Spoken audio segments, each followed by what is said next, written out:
ಆರಾಧ್ಯರವರು ಇಲ್ಲಿ ಬಂದಿದ್ದಾರೆ. ಅವ್ರನ್ನೂ ಸಹ ನಾವು ಆತ್ಮೀಯವಾಗಿ ಗ್ರಾಮದ ರೈತರ ಪರವಾಗಿ ಸ್ವಾಗತಿಸ್ತೇವೆ. ಹಾಗೆಯೇ ಚಿಕ್ಕನಾಯಕನಹಳ್ಳಿ ತಾಲೂಕು ಅಧ್ಯಕ್ಷರಾದಂಥ ಮಾರಿಮುತ್ತೂರವರು ಆಗಮಿಸಿದ್ದಾರೆ. ಅವ್ರನ್ನೂ ಸಹ ನಾವು ಆತ್ಮೀಯವಾಗಿ ಸ್ವಾಗತಿಸ್ತೇವೆ. ಹಾಗೆಯೇ ಚಿನಾಡಿ ತಾಲೂಕು ಅಧ್ಯಕ್ಷರಾದಂಥ ಮಲ್ಲಿಕಣ್ಣವರು ಆಗಮಿಸಿದ್ದಾರೆ. ಅವ್ರನ್ನೂ ಸಹ ಆತ್ಮೀಯವಾಗಿ ಸ್ವಾಗತಿಸ್ತೇವೆ. ಹಾಗೆಯೇ ಚಿನಾಡಿ ತಾಲೂಕು ಪ್ರಧಾನ ಕಾರ್ಯದರ್ಶಿಯಾಗಿ ಕೆಲಸ ಮಾಡ್ತಾ ಇರ್ತಕ್ಕಂಥ ತೊಂಡಾರಾಧ್ಯರು ಆಗಮಿಸಿದ್ದಾರೆ. ಅವ್ರನ್ನೂ ಸಹ ಆತ್ಮೀಯವಾಗಿ ಸ್ವಾಗತಿಸ್ತೇವೆ. ಹಾಗೆಯೇ ತುರುವೇಕೆರೆ ತಾಲೂಕು ಉಪಾಧ್ಯಕ್ಷರಾಗಿ ಉಮೇಶಣ್ಣವರು ಆಗಮಿಸಿದ್ದಾರೆ. ಅವ್ರನ್ನು ಸ್ವಾಗತಿಸ್ತೇವೆ. ಹಾಗೆ ಶಿರಾ ತಾಲೂಕು ಬುಕ್ಕಾಪಟ್ಟಣ ಹೋಬಳಿ ಅಧ್ಯಕ್ಷರಾಗಿ ರಾಜಣ್ಣ ಅವರು ಬಂದಿದ್ದಾರೆ. ಅವ್ರನ್ನೂ ಸಹ ಆತ್ಮೀಯವಾಗಿ ಸ್ವಾಗತಿಸ್ತೇವೆ.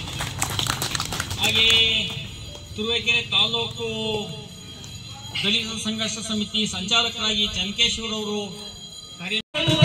ಯಾವುದೇ ಧರ್ಮವೂ ಕೂಡ ಮಾಡಿಲ್ಲ. ಇವತ್ತು ಅದಕ್ಕೆ ನಾವು ಉಗ್ರವಾದಂತಹ ಒಂದು ಹೋರಾಟವನ್ನು ಮಾಡಬೇಕಾಗುತ್ತೆ ಅಂತ ಹೇಳಿ ನಾವು ನಮ್ಮ ಏನು ತುರುವೇಕೆರೆ ತಾಲೂಕು ಅಧ್ಯಕ್ಷ ಗಂಗಾಧರಪ್ಪ ಅವರಿಗೆ ಹೇಳಿದ್ರು.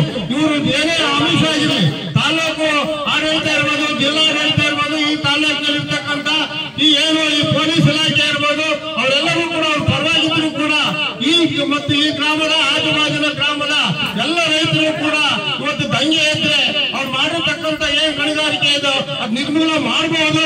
ಅದನ್ನ ರೈತರು ಜಮೀನು ಕೊಟ್ಟಿದ್ದಾರೆ. ಒಟ್ಟು ರೈತರು ಅವ್ರ ಕಡೆಗೆ ಇರ್ಬೋದು, ಇರ್ಲಿ, ಅದು ನಮಗೆ ಬೇಡ.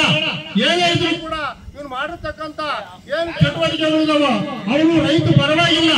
ಇವತ್ತು ಮಂಡ್ಯದಿಂದ ಬಂದು ಇಲ್ಲಿ ಅಕ್ರಮವಾಗಿ ರೈತ ವಿರೋಧಿ ಕೆಲಸ ಮಾಡುತ್ತಿದ್ದಾರೆ ನಾವು ಕಂಡಂಗೆ. ಯಾಕೆಂದ್ರೆ ಅವತ್ತು ನಾವು ದಂಡಿಸಿರ ಪೊಲೀಸ್ ಸ್ಟೇಷನ್ಗೆ ಹೋದಂತ ಸಂದರ್ಭದಲ್ಲಿ ನಾವು ಕೂಡ ಒಂದು 7-8 ಜನ ರೈತರು ಸಾಯಂಕಾಲ 7-8 ಗಂಟೆಗೆ ಇಲ್ಲೇನೋ ಲಾರಿಗಳನ್ನು ಹಿಡಿದಿದ್ದೀವಿ ಬರ್ಲಿ ಅಂತ ಸಂದರ್ಭದಲ್ಲಿ ನಾವು ಬರೋದು ಎಂದರಲ್ಲಿ ಸುಮಾರು 3-4 ಬಾರಿ ನಮ್ಗೆ ಅದೇ ತರ ಮಾಡಿದೆ. ಲಾರಿ ಹಿಡಿದು ಅನ್ನೋದು ನಾವು ಅಲ್ಲಿಂದ ಬರೋದಿಗೆ ತಹಸೀಲ್ದಾರ್ ಇರ್ಬೋದು, ಸಬ್ ಇನ್ಸ್ಪೆಕ್ಟರ್ ಇರ್ಬೋದು, ಇವ್ರು ಬಂದು ಅವ್ರ ಲಾರಿಗಳನ್ನ ಎಲ್ಲ ತೆರವು ಮಾಡುವಂತ ಒಂದು ಕೆಲಸ ಅಧಿಕಾರಿಗಳು ರಾಜಕಾರಣಿಗಳು ಮಾಡ್ತಾ ಇದ್ದಾರೆ. ಅದು ಎಷ್ಟೇ ಕೂಡ ಈ ಅಧಿಕಾರ ಮತ್ತು ರಾಜಕಾರಣ ಅವ್ರ ಪರವಾಗಿದೆ ಅನ್ನೋದು ನಮ್ಮ ಮೇಲ್ನೋಟಕ್ಕೆ ಕಂಡು ಬರ್ತಾ ಇದೆ. ಅವ್ರು ದಂಡೂರಿನ ಸ್ಟೇಷನ್ಗೆ ನಾವು ಕೂಡ ಹೋಗಿ ಅವ್ರ ಏಸೈ ಏನುವಂತೆ ಮಾತಾಡಕ್ ಹೋದಂತ ಸಂದರ್ಭದಲ್ಲಿ ರಾಜುಗೌಡ ಕೂಡ ಪೊಲೀಸ್ ಇಲಾಖೆ ಹತ್ರ ಮಾತಾಡ್ತಿದ್ದ. ಅಂತ ಸಂದರ್ಭದಲ್ಲಿ ನಾವು ನಿಮ್ಮನ್ನು ಕೇಳಕ್ ಬಂದಿಲ್ಲಪ್ಪ, ನಾವು ಅಧಿಕಾರಿ ಅಂತ ಕೇಳ್ತಾ ಇದೀವಿ, ನಿಮ್ಗೂ ನಮ್ಗೂ ಸಂಬಂಧ ಇಲ್ಲ ಅನ್ನೋದಕ್ಕೆ ಅವ್ರ ಏಸೈ ಅವ್ನು ಕಳಿಸಿದಂತ ಸಂದರ್ಭದಲ್ಲಿ ಅತಕಡಿಗೆ ಬರ್ಬೇಕಾದ್ರೆ ಅವ್ನಿದ್ದಂತ ಅವ್ನ ಹಿಂದ್ಗಡೆ ಏನು 4-5 ಜನ ರೋಡಿಗಳು ಇಟ್ಕೊಂಡಿರ್ತಾರೋ ಅವನು ನಮ್ಮ ಬೈಕ್ ಪ್ಲಸ್ಗಳು ಕಟ್ ಮಾಡ್ಕೊಂಡು ಬಂದಿದ್ದಾನೆ. ಅಂತ ಒಬ್ಬ ರಾಜುಗೌಡ ಇಲ್ಲಿ ಯಾಕೆ ಕೋಳಗಟ್ಟ ಗ್ರಾಮಕ್ಕೆ ಯಾಕೆ ಬಾಂಬ್ ಇಟ್ಟು ಹೋಗ್ಬೋದು ಅವನು? ಅಂತ ಒಂದು ವಿದ್ಯುತ್ ಒಂದು ಕಾರ್ಯಕ್ರಮ ಈ ಕೋಳಗಟ್ಟ ಗ್ರಾಮದಲ್ಲಿ ನಡೀತಾ ಇದೆ. ಅದಕ್ಕೆ ಅವಕಾಶ ಆಗಬಾರ್ದು. ಈ ಒಂದು ಏನು ಕೋಳಗಟ್ಟ ಗ್ರಾಮದಲ್ಲಿ 5ನೇ ತಾರೀಕಿಂದಲೂ ಕೂಡ ರೈತರ ಧರಣಿ ಸತ್ಯಾಗ್ರಹ ಜೈವಾಗಬೇಕು. ಇಲ್ಲಿರ್ತಕ್ಕಂಥ ಏನು ಕಳ್ಳು ಗಣಿಗಾರಿಕೆ ಕೂಡಲೇ ಇಲ್ಲಿ ತೆರವು ಮಾಡಬೇಕು ಅಧಿಕಾರಿಗಳು. ಇವತ್ತು ತಹಸೀಲ್ದಾರ್ ಇರ್ಬೋದು, ಜಿಲ್ಲಾಡಳಿತ ಇರ್ಬೋದು, ನಾವು ಸುಮಾರು 2-3 ಬಾರಿ ಹೋದಾಗೂ ಕೂಡ ಆ ಜಿಲ್ಲಾಧಿಕಾರಿಗಳು ನಮ್ಮ ಕೈಗೆ ಸಿಗ್ಲಿಲ್ಲ. ಅವರು ಬೇರೆ ಯಾರು ಅಡಿಷನಲ್ DC ಅವ್ರ ಕಡೆ ಮಾತಾಡಿ ಬಂದಿದ್ದು, ಅವರು ಕೂಡ ತಹಸೀಲ್ದಾರಿಗೆ ಮನವಿ ಮಾಡಿದ್ರು, ಇದು ಕೂಡಲೇ ಹೋಗ್ಬಿಟ್ಟು ಅದೇನಿದು ಅಕ್ರಮವಾಗಿ ಮಾಡಿರ್ತಕ್ಕಂಥದ್ದೆಲ್ಲ ತೆರವು ಮಾಡಿರ್ತವ.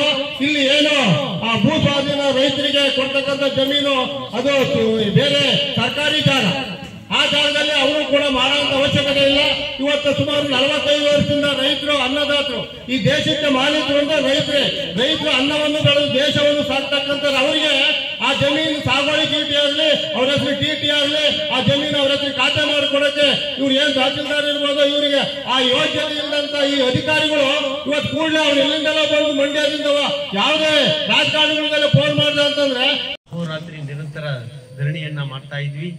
ಯಾಕೆಂದ್ರೆ ಅಧಿಕಾರಿಗಳು ರೈತರ ಪರವಾಗಿ ಇರ್ದಲೇ ಇರ್ತಕ್ಕಂಥದ್ದು ಕಾರಣವಾಗಿ ಇವತ್ತಿನ ದಿನ ಈ ಮುಷ್ಕರವನ್ನ ಹಮ್ಮಿಕೊಂಡಿದೀವಿ. ಇದು 5ನೇ ದಿನಕ್ಕೆ ಕಾಲಿಟ್ಟಿದೆ. ಆದ್ರೂ ಸಹ ಒಬ್ಬರು ಅಧಿಕಾರಿಗಳು ಇತ್ತ ಕಡೆ ತಲೆನೂ ಹಾಕಿಲ್ಲ.